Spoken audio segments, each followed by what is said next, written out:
Hi everyone. Thank you so much for sticking around for this Q&A for Surge. I am very excited to be joined by co-directors Hannah Rosenzweig and Wendy Sachs. Hi. And editor Laura Tomaselli. Hello. Well, thank you all for joining us and for sharing this film with us. It is such perfect timing to be watching a film with the election coming up so soon. But I would love to talk, Hannah and Wendy. So much was going on right after the election in 2016, and so many people were getting activated and wanting to make a difference. So what was it about these stories and all of the women who decided to run for office that made you think, I want to make a movie about that? That's a really great question. And we get asked that all the time because it's so obvious, right? Like what was happening post for us, the devastating results of the 2016 election. And then the turn that happened with the Women's March, right after Donald Trump was inaugurated. There was this incredible energy and enthusiasm and activation that was happening at the grassroots. And then there were all of these stories that were bubbling up about women who were throwing their hats into the ring and saying that they had to run for office. Women who thought, well, marching isn't enough and writing postcards isn't enough and calling my members of Congress, that's not enough. I need to run for office. And what was really interesting about what was happening was that there were so many women who were saying that they were going to run for the very first time. Women who hadn't historically been thought of necessarily as women who would run for Congress, who didn't have the traditional resume of those who ran for Congress, or the age, or the sort of makeup. And here they were doing it. And Hannah and I got together and we thought, this is extraordinary. Something really magical is happening right now. And we want to follow these women, that really represent the surge, women who are running from all different parts of the country, who are a diverse group of women geographically, racially, even their ages. We followed a woman who was in her 30s, a woman in her 40s, and a woman in her 50s, who had very different life backgrounds. And that was really the story of the surge. That's great.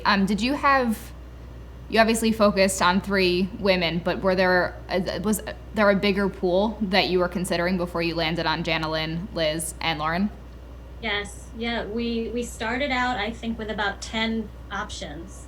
We like to say the very first shoot was at the Women's Campaign School at Yale, and that's a bipartisan campaign school where we first started meeting some candidates and doing some short interviews and starting to see, who might be a good character, and starting to get our criteria together.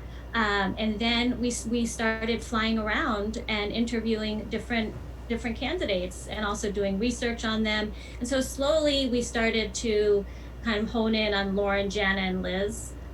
For different reasons. I think one of the most important ones, Wendy mentioned the diversity, but also they looked like it was sure that they were going to win their primaries, and we definitely wanted to go all the way through the general. So we needed women that were really well placed to win their primaries. Of course. And obviously with politics, you're in the public eye, but was there any hesitation on their end with participating? Yeah, it took, I think, we always talk about it being a challenge with Lauren, and mostly with her staff, and Wendy can talk more about that. I think Liz was interested, but again, it took her a little while to feel comfortable. I mean, I think because they were first-time candidates, they were both hesitant and then also a little naive about what it would mean to be part of a film about their campaign, because they were just learning about what their campaign was going to be. So that kind of worked in our favor, I think. Jana was totally in for it, and she has a background in communications. And I think her and Wendy hit it off, and that was totally fine. And the other 2, we just had to, as with many documentary film subjects, they have to get to a place where they trust you as the director, and we have to get to a place where we're a team and feel like we're getting what we need to make the film.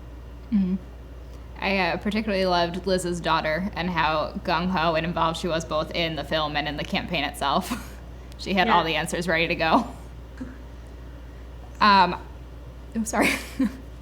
Yeah, no, she was great. She was really, really, she was psyched to participate. That's good. I want to talk, Laura, about the editing because I assume this was a beast to edit. Between three women, all of the archival footage, all the interviews that you guys landed, what was it like picking and choosing what you were going to include in the film and laying it out in such a coherent way? Such a good question, such a hard question. It goes in stages. I think the first stage is definitely like chaos, where like everything is everywhere, but you line it all up and you watch down. And then I think for us, we obviously were really, we were very, we wanted to make a really compelling narrative, I think. So from those three characters, we were just kind of like, what are the moments that we want to highlight? What are the moments we want to have, show their more personal side? How do we show their motivations for running and stuff like that? So it's kind of like stage one is a nightmare, and then stage two, you kind of hone in more on what you want to emphasize, you know what I mean? And then you're just like, there was a really important step, I think, when we showed to maybe like one or two people early in the process where they were just like, you have to build out their opponents more, because without that, I think it's not as compelling. And then also just really highlighting the stakes of what these women are up against, Yeah, for One sure. of the themes of the film that Laura did such a tremendous job in really weaving together for us, and that we were also really standing out. There are some other films about women running for office that were also hitting at the same time, and we were constantly up against those films, like Knock Down the House, which got a lot of attention, a lot of money, and a huge sale. So we were really differentiating ourselves all throughout the process. One of the things that I wanted to actually point out that I hadn't said when we were looking at our candidates, all of the women who we chose to follow were running for the very first time, but also looking to flip their very deep red districts to blue. That was a big differentiator for us. And also we gravitated to this idea that Laura just did a beautiful job with was, is this a moment or a movement? And that was a theme that was woven throughout the film. And that's how we sort of begin and that's how we end.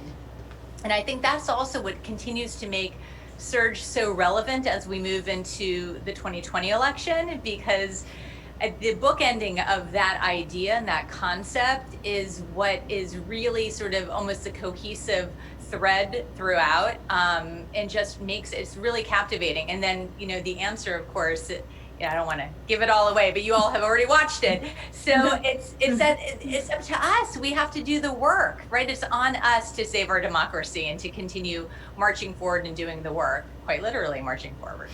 But yeah, I think that was really a great and a big idea that we decided early on, and then Laura was able to sort of seamlessly weave that throughout the film. Yeah, that definitely came through. And what I loved as well, is it could have ended, Lauren won her race, but Jana and Liz did not, and that was that. But I love that you pushed forward and were able to show how they were able to adapt and keep moving, even though they didn't actually get elected to office. So I don't know if you want to talk a little bit about ending on a more positive note, and it definitely falls in with the movement or a moment that it's not just a moment, it's continuing to go as long as people are willing to put in the effort. Yeah, absolutely. I think figuring out how to, and Laura can talk more about this too, figuring out how to do those losses, show the losses in a really smart, moving, and meaningful way was very important to us, because losses are really, significant, but I think many people who run for the first time, and many people in general, lose, their first time running, or lose and then have to run again. And I think, what we've learned in this process is oftentimes women think, oh, I've lost, I can't do this, right? I'm not a good candidate. But actually, there are so many other factors that are involved in a loss, and each of these women were able to change their districts by running. And built a campaign that lasted, and so that it goes forward, even though the loss isn't just a loss and it's an ending, right? In certain ways it's a beginning, and so we wanted to show that they're still doing work. And in Jana's case, she has made it possible for the candidate running now to potentially win. So that was key. And I think Laura edited it beautifully. That idea, it was your idea to go to have like a scene with Jana losing, and then just go right to Liz's concession speech, right? So we don't actually we, you know, we may not have even had that moment where Liz learns that she wins, but I think that's, and people comment on that's a beautiful edit. I don't know if you wanted to. Like, can you see that I'm turning red over here? All the compliments. No, I think I think when we were talking about this, and I remember having conversations with you guys about this, the whole, like, the beginning catalyst for the film is the loss, is the historic, loss by Hillary. And so, like, I think a big part of the film is about recontextualizing loss, because out of that loss, you know what I mean? Like, came the Women's March, came this incredible activation of all these women who are now like, it's up to me, like, I'm gonna get engaged. And so I think it's like, that's both at the beginning, but it was really important to us in the end to be like, these women are not giving up. Like, a loss is heartbreaking, absolutely. And we just sat with them for like an hour and a half, so they're like heartbreaking for them, but they're not, they're not like goodbye politics. They're engaged in their own ways, for sure. Yeah. I loved it. I wanted to just also add about the open of the film, which we actually don't ever get questions about. And when we were having our pre-call before this, sort of reminiscing and reliving some of this, the open, Laura can speak to this, took months. It was months of editing and lots of feedback from different people. But we had this really strong and sort of visceral reaction to making sure that Hillary was part of the open, because as Laura just mentioned here, that loss is what really triggered the surge of 2018. I mean, there was sort of an incredible turn that came out of that, and how to package that and to make people relive that experience of election night, which when we were, and Laura was editing, it was still pretty close to election night, and a lot of people didn't actually want to watch it. And I think now, almost 4 years later, taking a step back, it's really important to get back there on election night and to see what had happened and to remind people of why they need to go vote and why they can't sit on the sidelines. So I would argue that setup is just so important right now. And Laura did such a spectacular job with figuring out how to condense election night, make that turn into the march, bring in a look back at women's political history, and really sort of mash up so many important themes into 6 minutes. Yeah. Yeah. I don't know if you want to talk any more about that, Laura, but it's definitely like. No, I think it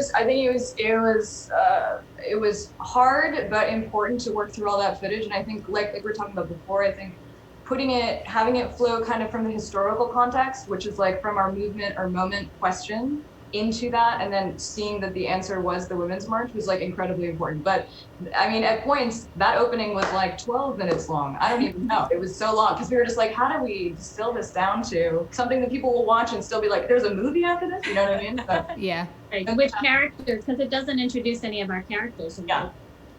Right. It just, and a lot of times when people watch it, and at rough cut screenings, when we sat with people and we're at the election night, and we're like, oh, I don't want to watch this, and crying. And then at the pivot to the Women's March, they're like, oh, okay, I get it, right? Because you have to kind of go down and you have to get in there to then get the pivot to the Women's March and the surge of women running, right? You kind of don't. And there was a great article. We should send it to you, Laura, where a journalist pointed that out and was like, that was such a great flow, an edit flow that really kind of put it together for me in a way that I'd never understood where the march actually came from, right? Which is interesting, because we all know that, but I guess this helped him.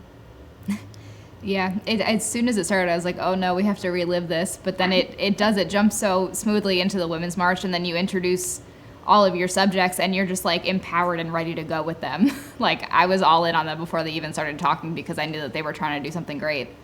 And I think a big piece of that was the music as well. It had me ups and downs throughout the entire thing. So I don't know if you want to talk a little bit about finding that right tone that can both capture, the joys and the sadness, and how it weaves so beautifully throughout the film.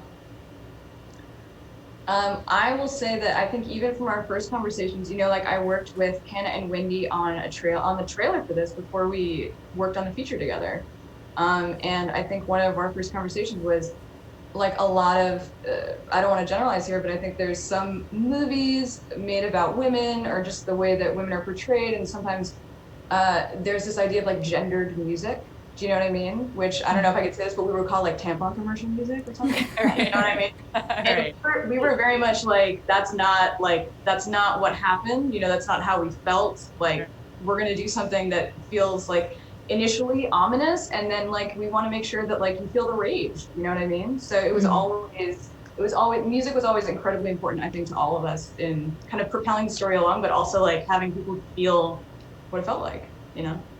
We get so many comments on the music. Laura is not even talking about how like masterful she is with music. Oh it's God. really, I mean, it is sort of tremendous. Now, some of the music was going to cost us a lot of money to license, but she was able to really figure out how to lean into really powerful music. I mean, I think there's like 44 tracks in this film, which is just bananas. Hannah knows that because she was doing all the licensing agreements for every single track. But there's it's Still powerful. love you, Laura. I was gonna be like, I'm so sorry, Hannah. Yeah. But it's powerful. It moves. I mean, as you know, I've heard from people. I mean, it just moves like with lightning speed, and I think it's because of the music that is not like a tampon commercial. It's really powerful, and it tugs on you too, without getting too saccharine. Also, we were like, we didn't want it to get like too annoying and too sentimental. Even in those sort of more sentimental moments, like how to keep like a good vibe going throughout was really important. Yeah, my heart was pounding so fast waiting for those election results, and like I knew Lauren won, and I wasn't sure about Jana and Liz, but like I could have Googled it, but I was like in it and waiting and just ready to find out what was going to happen. Yeah, that's what that a few people who are very familiar with political documentaries have said. The way that you really feel like you don't know who's going to win, and that's a big part of the success of the movie, right? This is a political movie. It's about women, but it's also a movie about political campaigns, and it was just edited so well, and you know, you really get to that point where you don't want to Google, right? You just want to see who wins, and you know, how does Lauren win, and what happens. So yeah, and just the joy that comes out of her when she finds out. It was a beautiful scene. Yeah. Another interesting thing that I think Laura did really well, and that was something that we wanted to capture, was what was happening towards the end of the film. You see, you know, Joe Biden is coming out for Lauren, right? Bernie Sanders is coming out for Liz, and there's Jana filming a selfie video, you know, on herself. Mainly this happened because we couldn't actually even get our DP to come down to film with her, and I happened to be in town. I handed her my phone and I said, can you just, you know, talk about what's happening right now? But it was so powerful because she wasn't getting any of the love. She wasn't getting the big support. She wasn't getting the support of the Democratic Party. So we saw her juxtaposed to what was happening on a grander scale to these other candidates who were getting a lot of support and a lot of money. And I think that, you know, I think the way that it's cut, you know, Laura did just a tremendous job with that, and then people are really responding to Jana. You know, I think we hear more about Jana. Lauren pops on screen. She's a rock star. She's the big winner. But everyone's heart is with Jana in the film. You know, they really just feel for her, and they don't understand what happened. Like, how could the party have, you know, not, you know, done what they did? Like, it just doesn't make a lot of intuitive sense to people. Yeah, and it says so much to her as a person, too, that she can admit, you know, she's not the right person for office, but she's not giving up. Right. Well, thank you so much for joining us and for sharing this film with us. I hope that this revitalizes people to get out there and vote, because, you know, we're 2 months out when this is filming, so this is the perfect time to be sharing the film with the world. Thank you. thank you. Great talking with you. It was lovely to meet you all. Thank you so much for joining us.